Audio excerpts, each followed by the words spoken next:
Year, Donald Trump and Kristi Noem have been using Americans' taxpayer dollars to terrorize law-abiding immigrants, kill U.S. citizens, detain children, and endanger communities.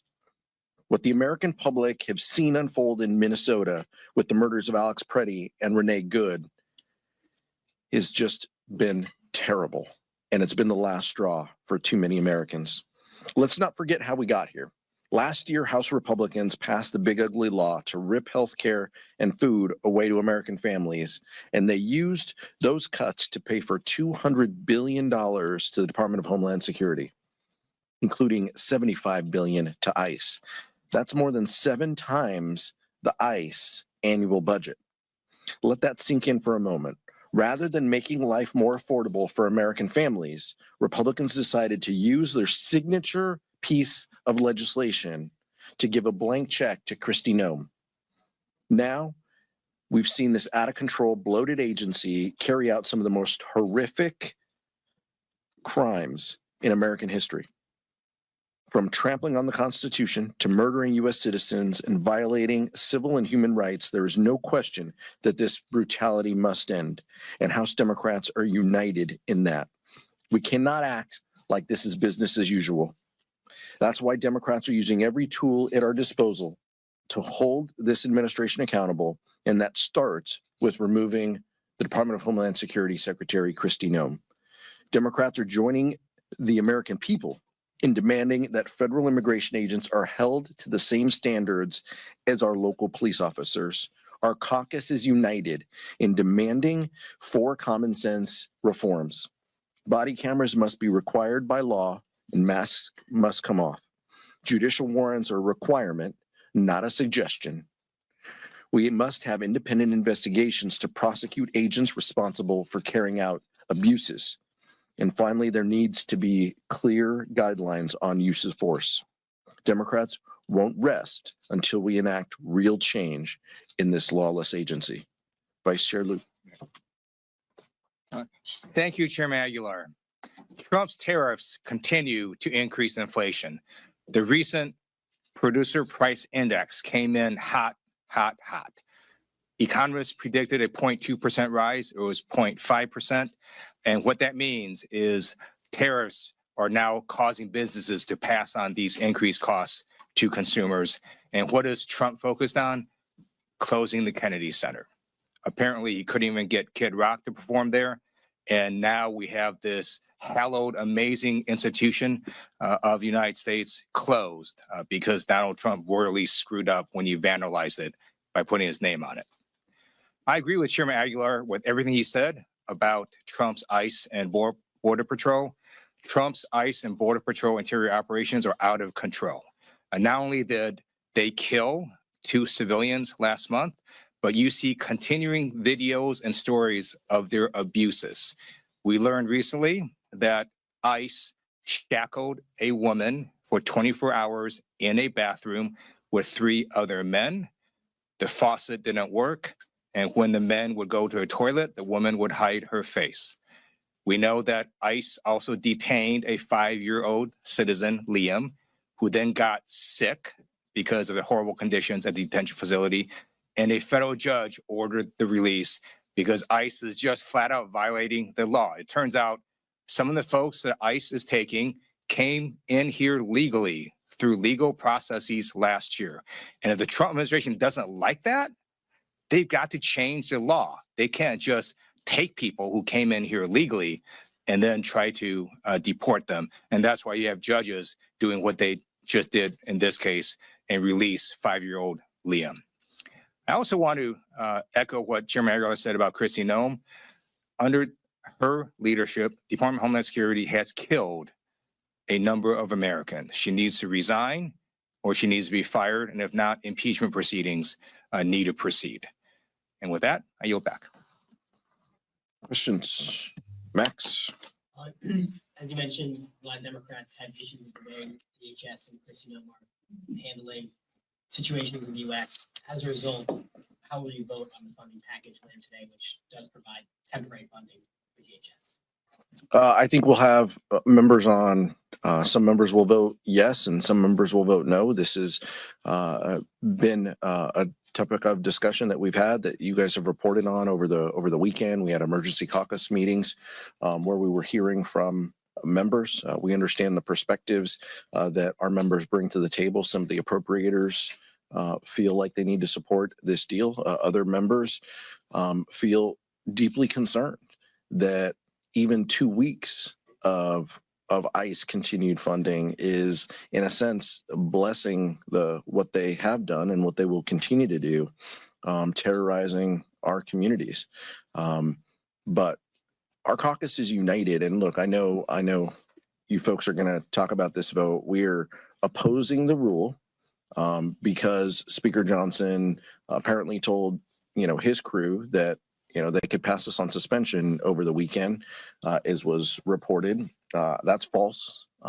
There was no, discussion that would lead any rational person to believe that, 100 Democrats could vote for this.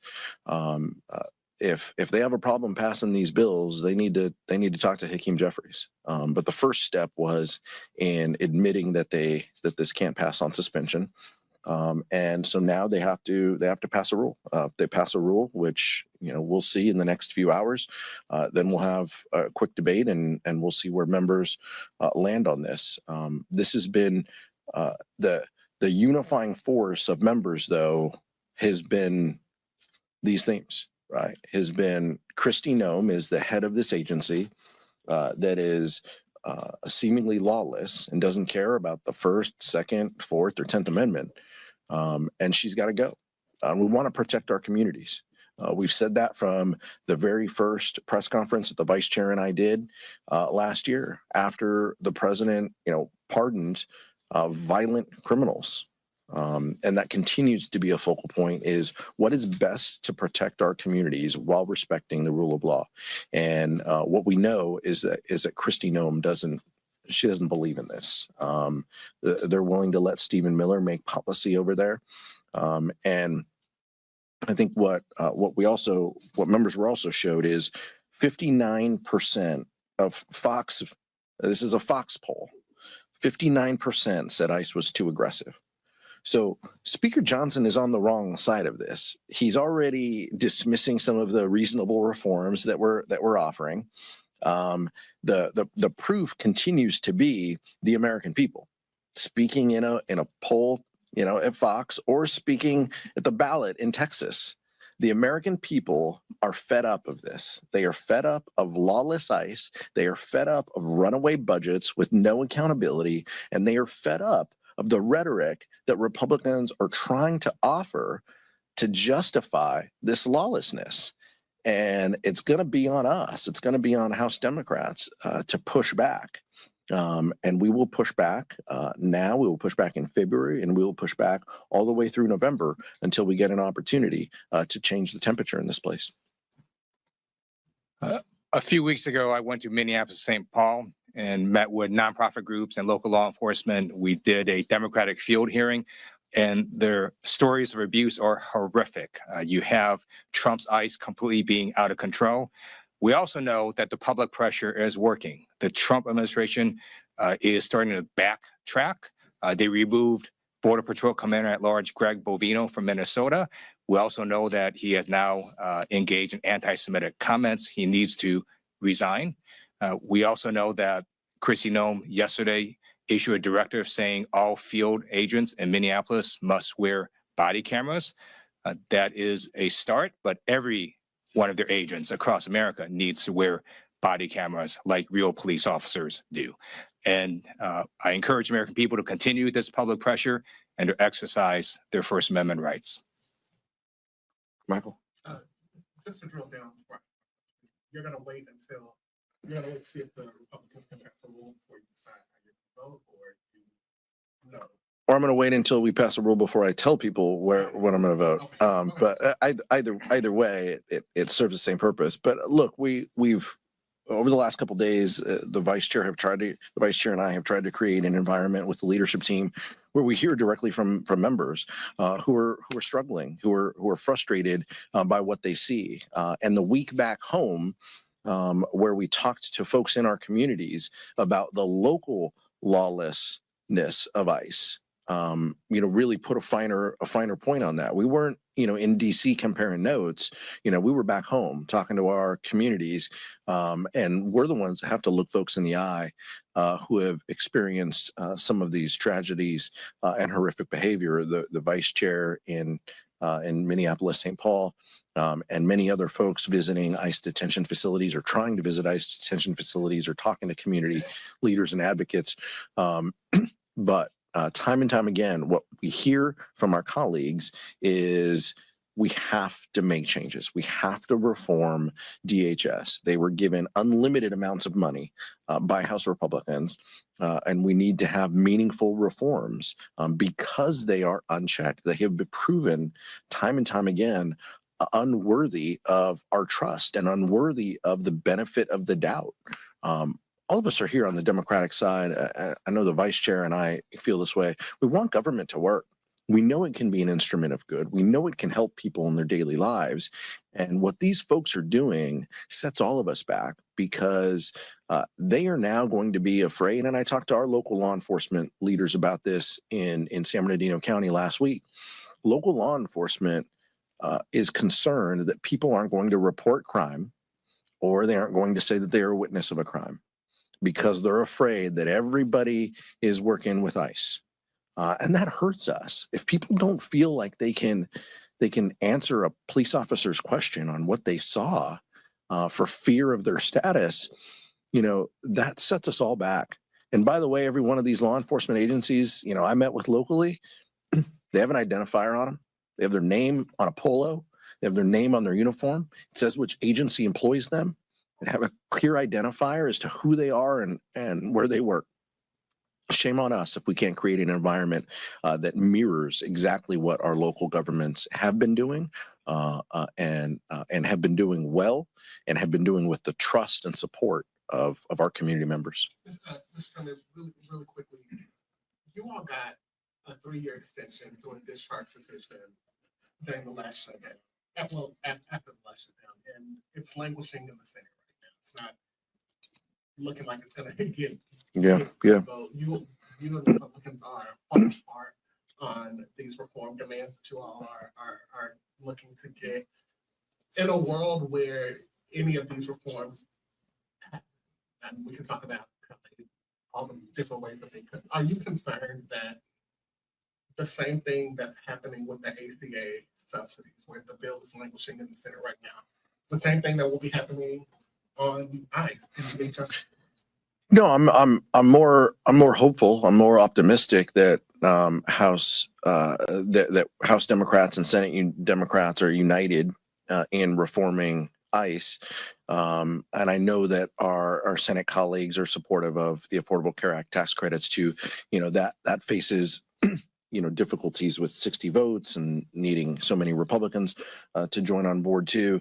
But I will tell you that the conversations I've had with a small amount of senators, it leads me to think that they are united with us. They want to stand, with us to reform this terrible agency, and they're willing to, stand up and speak up and use their voice and their platform and their vote in order to make that happen, because they see what we've all seen. They see that this administration is trying to tell us, don't believe your eyes, trust us, and we know that they're not worthy of that. So, I feel confident in the strength of the House Democratic Caucus and our unified purpose and message. No matter what the vote outcome is, we're going to walk out and we're going to be focused on how we get rid of Kristi Noem and how we ensure that DHS is a reasonable organization, and that's going to take significant reforms to get there.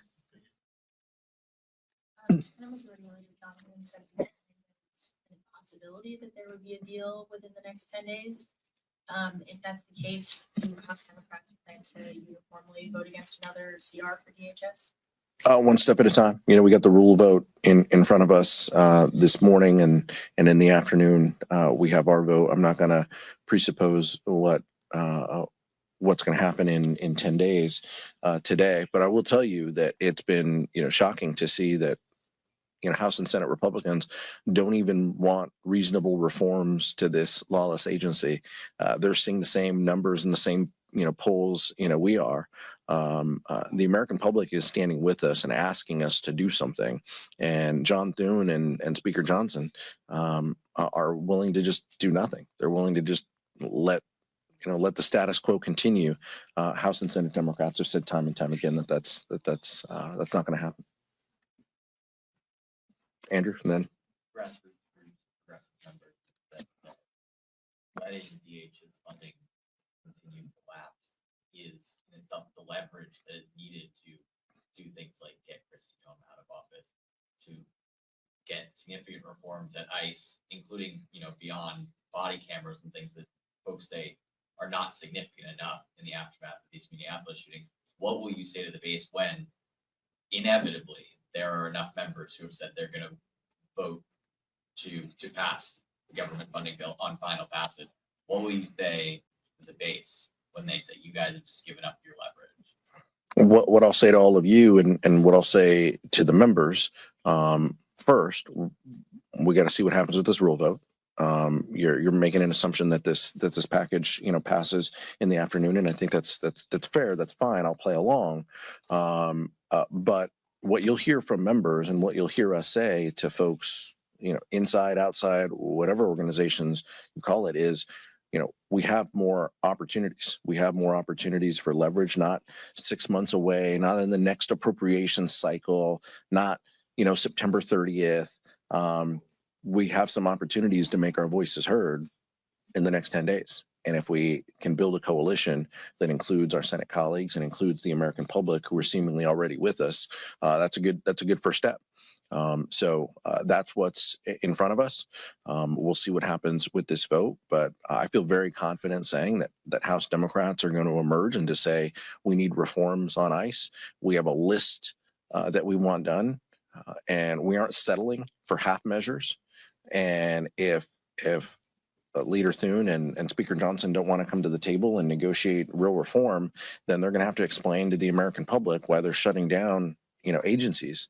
And maybe that's something they're comfortable, doing, but that's not going to be on us. It's going to be on them approving the lawlessness of ICE without making simple reforms that respect the First, Second, Fourth, 10th Amendment, and tries to offer some level of accountability and oversight over these agencies. Thank you, Chairman.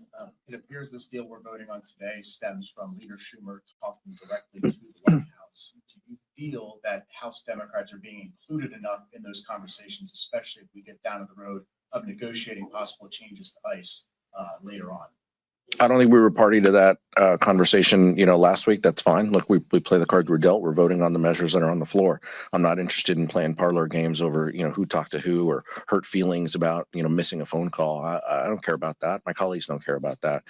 This is the vote in front of us. This is what we have. We have a rule vote coming up shortly, and then we have the full bill that includes the full year funding measures for the 5 agencies and the 2-week CR for DHS. That's in front of us. We've been asking for simple reforms to this lawless agency. We're going to continue to work with the American public and build a coalition that gets that accomplished, because nothing's going to change until we actually enact meaningful reforms to this agency. I wanted to ask in regards to the Clinton's agreed to testify ahead of the contempt vote. Republicans gave them a new deadline. I'm curious, there seems like obviously several Democrats broke with the party to recommend it out of committee. I guess, do you guys think, do House Democrats owe it to a former president and a former presidential nominee of their party to protect them from bipartisan subpoenas? Like, this is about, and I don't want to get ahead of the committee. Robert Garcia and the committee members can talk about their votes and explain their votes, but criminal contempt of Congress is a very serious thing that should be reserved for, we should only vote on something that serious when someone completely thumbs their nose at Congress and doesn't want to, come in and meet. The Clintons have proposed a schedule to me. They've accepted every condition that the chairman has offered. So clearly there is no basis behind a contempt vote, and a yes contempt vote right now. There's no basis for that. We won't support that. It's completely ridiculous. And it just shows the partisan nature of Chairman Comer. Right. I told you before when this came up a couple weeks ago, right? Like this is all political theatrics. This is about him wanting to score political points because he probably was at a rally at some point and yelled, lock her up. That's all this is about, is him trying to fulfill that, conservative, wet dream to make that happen. And so that's just that's where we are. And that's where the politics of this moment. But there's no basis for a contempt vote. And I hope one doesn't come to the floor. Subscribe to One India and never miss an update. Download the One India app now.